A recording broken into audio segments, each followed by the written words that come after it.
당신이 어느 세대에도 속하지 못한다는 느낌, 그건 착각이 아닙니다. 실제로 심리학자들이 분류조차 제대로 못하고 있는 세대가 존재하는데 1976년에서 1985년 사이에 태어난 사람들이 바로 그 주인공이죠. X세대라고 하기엔 너무 젊고 밀레니얼이라고 하기엔 어딘가 어색하고 그 어디에도 딱 맞는 칸이 없는 것 같은 그 위화감, 이것은 단순한 정체성 혼란이 아니라 이 세대가 실제로 전례 없는 방식으로 역사의 가장 거대한 전환점을 통과했기 때문에 생겨난 감각입니다. 아날로그로 시작해서 디지털로 끝난 청춘, 기억이 자연스럽게 흐릿해지던 세상에서 살다가 모든 것이 영원히 기록되는 세상으로 갑자기 넘어온 사람들. 사회학자들은 이 집단을 제니얼이라는 마이크로 세대로 분류하기 시작했는데 이 이름이 처음 등장한 건 2014년의 일입니다. 이 세대가 겪은 특수한 경험이 만들어낸 심리적 특성은 놀랍게도 지금 이 시대가 가장 절실하게 필요로 하는 능력과 정확히 겹칩니다. 그 연결이 우연이 아닌 이유, 왜 그런지 지금부터 그 이야기를 본격적으로 해보겠습니다.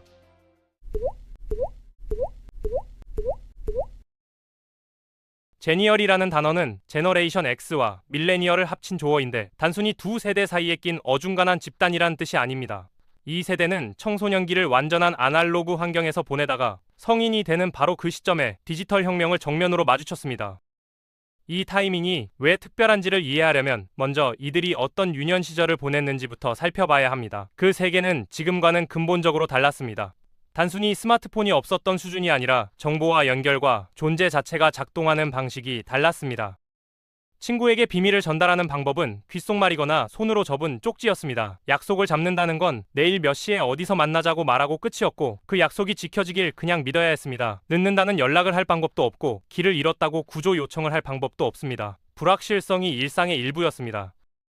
약속 장소에 나갔다가 친구가 안 나타나면 그냥 기다리다가 집에 돌아왔습니다. 오늘은 왜 안 나왔냐고 묻는 건 다음날 학교에서나 가능했습니다. 바로 이 불편함 안에서 완전히 다른 종류의 신뢰와 인내가 만들어졌고 연락이 닿지 않아도 사람을 믿는 능력이 자연스럽게 몸에 익었습니다. 좋아하는 TV 프로그램을 놓치면 그냥 그걸로 끝이었습니다. 다시 볼 방법이 없었고 스트리밍도 없었고 다운로드도 없었습니다. 어떤 경험이든 그 순간에만 존재했고 지나가면 사라지는 게 세상의 원래 작동 방식이었습니다. 음악을 듣고 싶으면 카세트 테이프를 감아야 했고 좋아하는 노래를 모아두려면 라디오 앞에서 기다렸다가 녹음 버튼을 정확히 눌러야 했습니다. 그런데 20대에 접어들면서 세상이 바뀌기 시작했습니다. 처음엔 천천히, 그러다가 갑자기 휴대폰이 생겼고 인터넷이 들어왔고 프렌드스터에서 마이스페이스로 다시 페이스북으로 플랫폼이 계속 바뀌었습니다. 연락수단이 집 전화 하나에서 수십 개의 메시지 앱으로 불어났는데 이 세대는 그 모든 변화를 비교적 자연스럽게 따라갔습니다. 이 적응이 왜 그렇게 자연스럽게 이루어질 수 있었는지는 뇌과학이 설명해줍니다. 인간의 전전두엽은 새로운 상황에 적응하고 복잡한 기술을 익히는데 핵심적인 역할을 하는 부위인데 이 부위가 완전히 성숙하는 시기가 대략 25세까지라는 연구 결과가 네이처 뉴로사이언스에 발표된 바 있습니다. 25세 이전의 뇌는 외부 자극에 훨씬 유연하게 반응하고 새로운 것을 받아들이는 능력이 극대화되어 있다는 의미입니다. 이 가소성의 창이 열려있는 동안 제니얼 세대는 디지털 혁명을 맞았고 뇌가 가장 유연하게 변화를 흡수할 수 있는 상태에서 역사상 가장 급격한 기술 전환을 경험한 겁니다. X세대는 이미 이 창이 닫히기 시작한 이후에 디지털을 만났고 밀레니얼 이후 세대는 그 창이 열리기 전부터 이미 디지털 환경 안에 있었습니다. 제니얼만이 그 창이 활짝 열려있는 상태에서 두 세계를 동시에 통과한 겁니다. 이건 어떤 세대도 다시 재현하기 어려운 조건이죠. 그러니까 이 세대가 기술에 유연하게 반응하는 건 단순한 성격 차이가 아니라 뇌 발달의 결정적인 시기와 역사적 전환점이 정확히 겹쳐서 만들어진 결과입니다. 이 경험이 만들어낸 것이 기술적 이중언어 능력인데 스마트폰 없이도 자연스럽게 대화를 이어갈 수 있으면서 새로운 플랫폼 앞에서도 두려움이 없는 상태를 말합니다. 이 차이는 직장과 일상적인 상호작용에서도 구체적으로 드러납니다. X세 중 일부는 새로운 디지털 도구 앞에서 불필요한 저항감을 느끼는 경우가 있고 밀레니얼 이후 세대는 기기 없이 홀로 있는 상황에서 불안감을 느끼는 경향이 있습니다. 제니얼은 이 양쪽 모두에서 상대적으로 자유로운 위치에 있는데 두 경험이 모두 뇌에 자연스럽게 새겨져 있기 때문입니다.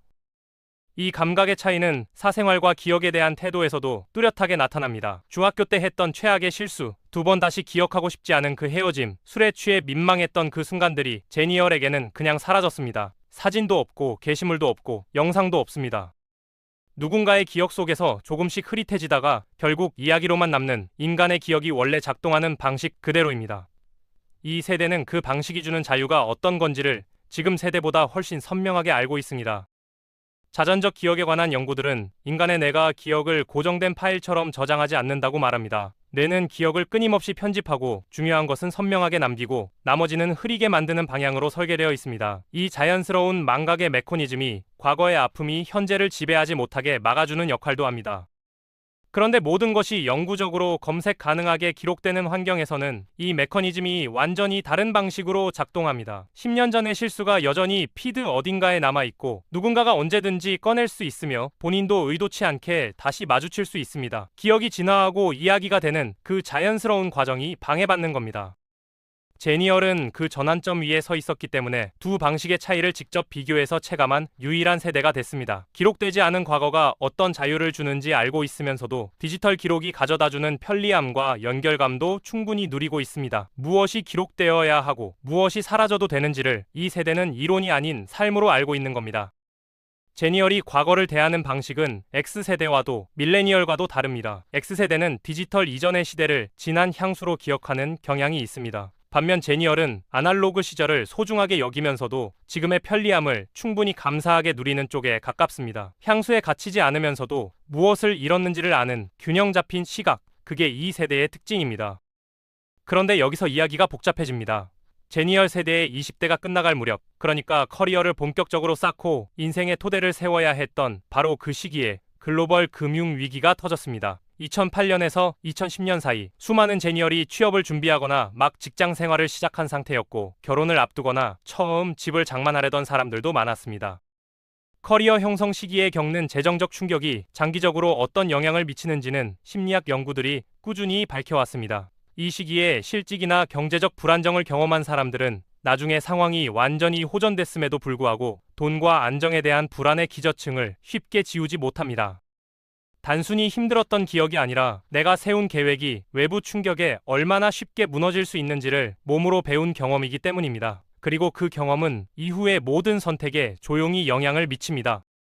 이것은 이후의 소비 패턴, 투자에 대한 태도, 커리어 선택, 심지어 대인관계에서의 기대치에까지 영향을 미칩니다. 겉으로는 완전히 회복한 것처럼 보여도 결정적인 순간에 이게 언제 또 무너질지 모른다는 감각이 수면 위로 올라오는 겁니다. 이 감각은 결함이 아니라 실제 경험에서 비롯된 합리적인 반응입니다.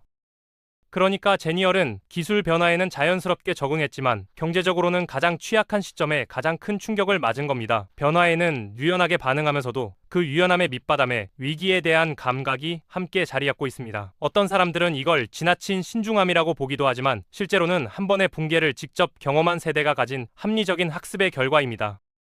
이 조합이 만들어내는 심리적 풍경은 꽤 독특합니다. X세대 특유의 자기 의존성과 회의주의를 가지고 있으면서도 협력과 연결에 대한 열망도 함께 품고 있습니다. 제니얼이 성장할 때만 해도 헬리콥터 육아라는 개념이 보편적이지 않았기 때문에 부모가 몇 시간씩 아이가 어디 있는지 모르는 게 그냥 보통 일상이었습니다. 스스로 문제를 해결하는 법을 배울 수밖에 없었고 심심함을 그냥 견뎌야 했으며 어른의 즉각적인 개입 없이 갈등과 좌절을 소화하는 방식을 몸으로 익혔습니다. 그런데 동시에 인터넷이 처음 등장해서 세상 모든 문제를 해결해 줄 것처럼 보이던 그 낙관적인 시대의 공기도 마셨습니다. 채팅방에 낯선 사람들과 나누던 신기한 대화들, 지구 반대편 정보에 처음 접근했을 때의 그 충격이 기억 속에 남아 있습니다. 이 두 가지 경험이 한 사람 안에 층층이 쌓여 있는 겁니다. 인터넷이 아직 순수하고 가능성으로만 가득 차 있던 시절에 성인이 된 사람들, 회의주의와 낙관주의가 한 사람 안에 자연스럽게 공존하는 이유가 여기에 있습니다. 이 양면이 충돌하지 않고 공존할 수 있는 건 이 세대가 일찍부터 모순을 어색하지 않게 받아들이는 훈련을 자연스럽게 해왔기 때문입니다. 이 모순들을 어색하게 느끼지 않는 것, 그게 제니얼을 심리학적으로 정의하는 핵심 특징 중 하나입니다. 디지털이면서 아날로그이고 독립적이면서도 협력적이며 변화를 적극 수용하면서도 이전 것을 잃었다는 걸 인식하고 있는 상태. 대부분의 세대는 이 상반된 특성 중 한쪽만 강하게 가지고 있는데 제니얼은 양쪽을 동시에 보유하고 있습니다. 이 세대가 분명히 잃은 것들이 있습니다. 홀로 있는 시간의 진짜 고요함, 무언가를 기다리는 데서 오는 인내심, 항상 다른 무언가가 주의를 빼앗지 않는 상태에서의 온전한 집중력. 이것들은 스마트폰과 소셜미디어가 일상이 된 이후 세대에게는 처음부터 존재하지 않았던 감각이고 X세대 이전 사람들에게는 너무 당연해서 특별하게 여기지 않았던 것들입니다. 반면에 분명히 얻은 것들도 있습니다.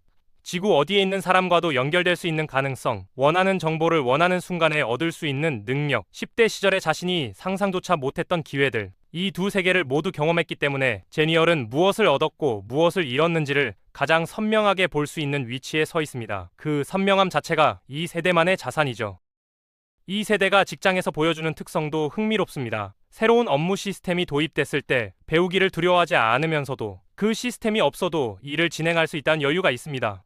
회의에서 스마트폰을 내려놓고 대화에 집중하는 것도 상대적으로 자연스럽습니다. 이 능력들이 지금 조직에서 얼마나 희귀하고 가치 있는지는 일해본 사람이라면 알 겁니다.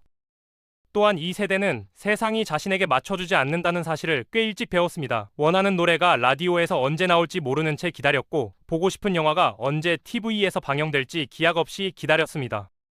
원하는 것을 바로 얻지 못하는 상황에서 자신을 어떻게 달래야 하는지 그 방법을 몸으로 습득한 세대입니다. 지연과 불확실성을 견디는 이 능력은 즉각적인 만족에 최적화된 지금 세계에서 더 희귀하고 값진 자질이 됐습니다. 세대 담론이 늘 X세대 대 밀레니얼 구도로만 흘러가는 이유는 그 사이에 낀 사람들을 억지로 어느 한쪽에 끼워 맞추는 게 분류체계 입장에서 훨씬 편리하기 때문입니다. 하지만 태어난 시기가 어떤 역사적 변곡점과 겹쳤느냐는 단순한 세대 이름보다 훨씬 강력하게 한 사람의 심리와 가치관을 만들어냅니다. 제니얼에 대한 이야기가 세대 담론에서 자주 빠지는 이유는 하나 더 있습니다. 마이크로 세대라는 분류는 수십 년을 아우르는 큰 틀보다 훨씬 좁은 창을 다루기 때문에 미디어나 마케팅에서 활용하기가 어렵습니다. 분류하기 어렵다는 건 이야기하기도 어렵다는 뜻이고, 그래서 이 세대는 어느 쪽 집단에서도 충분히 다뤄지지 않은 채 계속 중간에 끼어 있는 겁니다. 1976년에서 1985년 사이라는 그 창은 기술혁명이라는 가장 큰 전환점과 경제위기라는 강력한 충격이 교차하는 자리였습니다. 그 자리에서 청춘을 보낸 사람들은 변화 자체가 삶의 조건이라는 걸 머리가 아닌 경험으로 알고 있습니다. 지금 살고 있는 환경이 영원하지 않을 수 있다는 것, 그리고 그게 반드시 나쁜 일이 아닐 수 있다는 것까지요. AI가 일자리의 구조를 바꾸고 경제 패턴이 예측하기 어렵게 흔들리고 있는 이 시대에 한 번의 거대한 전환을 이미 살아낸 경험은 단순한 추억이 아닙니다. 변화에 적응하면서도 자신을 잃지 않는 방법을 배우는 건 지금 모두가 도전하고 있는 일인데, 제니얼은 그것을 이미 한 번 살아낸 사람들입니다.